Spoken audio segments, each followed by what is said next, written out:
ওয়ালাদ-দাল্লিন বলে সাহাবীরা জোরে আমিন বলতেন। এই ব্যাপারে অনেক হাদিস আছে। ওয়ালাকিন্না হাযা লা বে ইনদা আবি হানিফা, আবু হানিফার দৃষ্টিতে এটা করার দরকার নাই।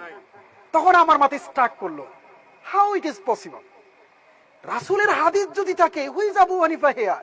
হি is not the prophet, he is not the messenger. সে তো রাসূল না, কিচ্ছু না। যদি চার মাযহাব চার ফরজে হয়, তাহলে রাফুল ইয়াদাইন তো কোনো না কোনো মাযহাবে আছে, শাফি মাযহাবে আছে।